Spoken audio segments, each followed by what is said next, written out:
Okay, so the new Supergirl movie came out. It actually came out a while ago, and I saw it. I just didn't get a chance to review it until now. So, yeah, let's talk about it. So, I'm going to be honest. The spoilers, by the way. I'm just going to be honest. This movie was a disappointment. Wasn't terrible. Wasn't the worst superhero movie I've ever seen. But it wasn't as good as I was hoping it would be. So, there is some good stuff. So, we're going to talk about the good, the bad, and I think this means for the future of the DCU. So, first of all, Millie Alcock, I think her name is pronounced. I thought she was pretty good as Supergirl. I thought she was a good actress. I thought she did a good job portraying the character. And I liked Kara as a character. She's a lot different from, Melissa Benoist's Supergirl and Helen Slater's Supergirl. This version of Supergirl is a lot more like,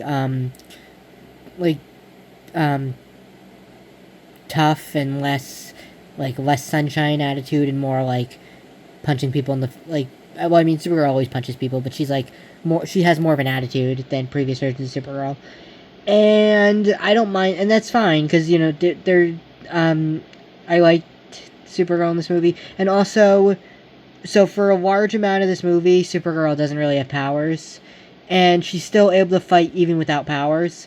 There's a scene. There's some scenes where it's like, oh, I don't want to get involved in this, it's not my problem. But then once the person is in danger, she immediately steps in. So it's not like, oh, she just doesn't care about people. She does. And she's able to fight. There's this one scene where she's defending Ruthie, I think her name is, from, this guy who stole something from Ruthie, and she gets it back. She fights the guy without powers, and the guy's, twice her size, and she's still able to kick his ass, which I thought was pretty cool, because a lot of Superman and Supergirl movies, they're like, oh, if I don't have my powers, then who am I? But this version of Supergirl is just as confident without her powers, so that was good to see.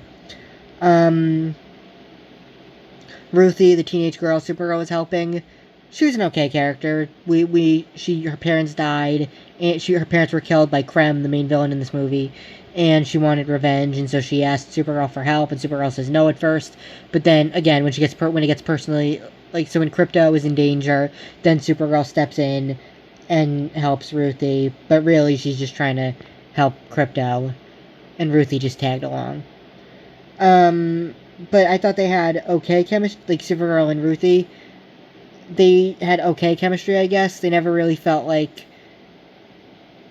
that close, but they didn't hate each other, but they didn't seem like best friends either.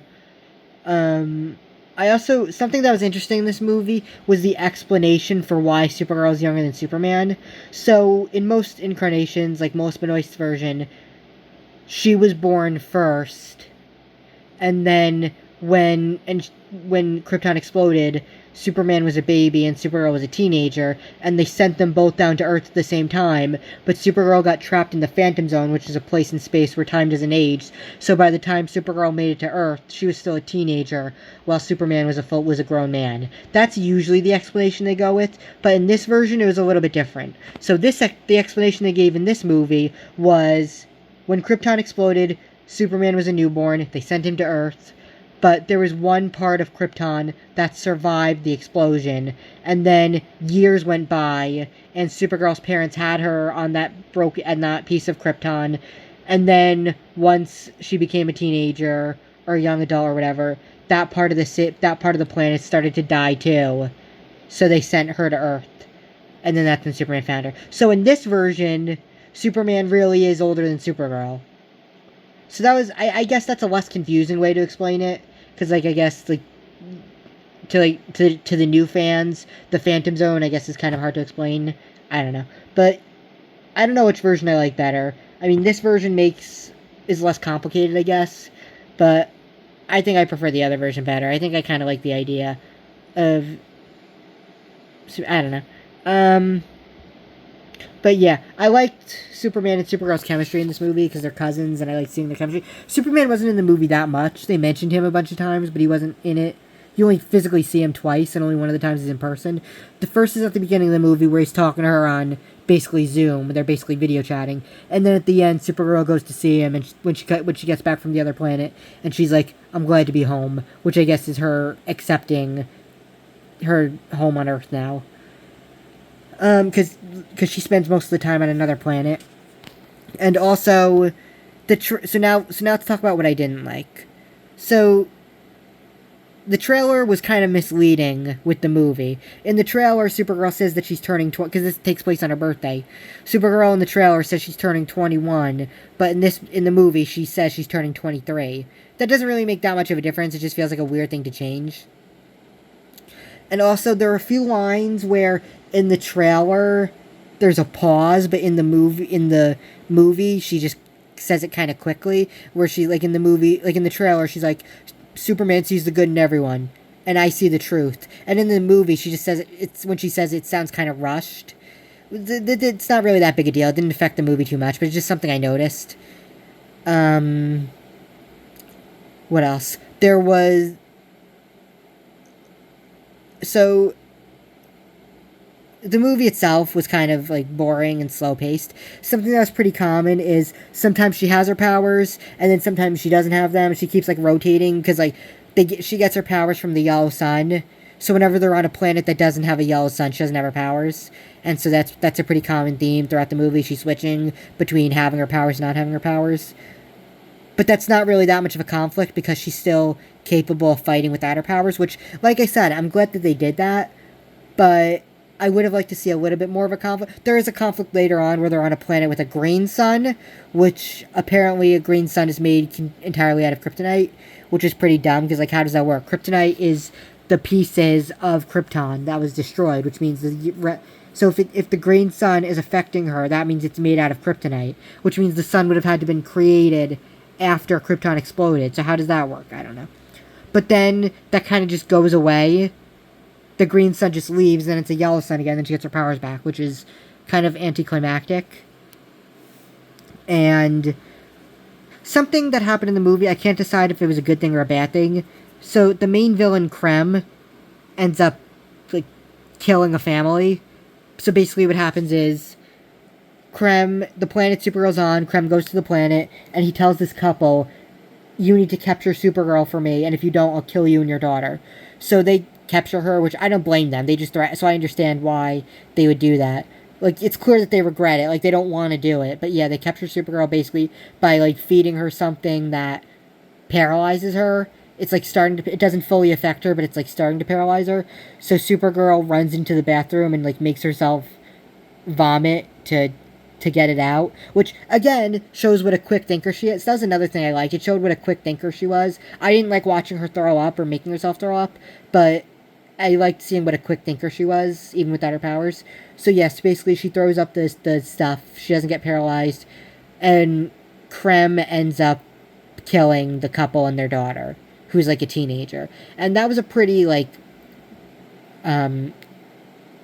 ballsy move, I guess is the word, because a lot of movies would have had Supergirl save them, but no, they, like, killed. I can't decide if that's a good, because on one hand, it's like, oh, wow, this movie's really serious, they mean business, but on the other hand, it's like, no, that's too far, they shouldn't have done that. Right now, I think I'm leaning more towards they shouldn't have done that, because you could still show Krem trying to kill them without actually killing them, because if he tries to kill them, it shows, oh, he really is serious about this, but then you could still have Supergirl save them. You know what I mean? So, I don't really think it was necessary. But, I mean, I guess maybe it was necessary because it shows that Supergirl does care about people, because when the family is killed, she's devastated. But also, on the other hand, if she saves them, that will also show that they don't have to die to show you that she cares about them. If she could just save them, then that shows you she cares about them. Or maybe just kill, like, the mother or the father. And, like, I don't know. But, yeah, Supergirl's devastated when the family is killed. And another thing I didn't really like about this movie was Krem, the villain. He goes back and forth between being scary and being funny, which is like, he has a feel like, so like when Supergirl's in the bathroom throwing up, Krem, like, knocks on the door to get her, and then he hears her throwing up, and he's like, are you okay in there? Which I guess was funny, but at the same time, it kind of ruins the tension. Like, he's coming there to kill her, and he's coming there to kill the family. So, him saying that kind of ruins the tension.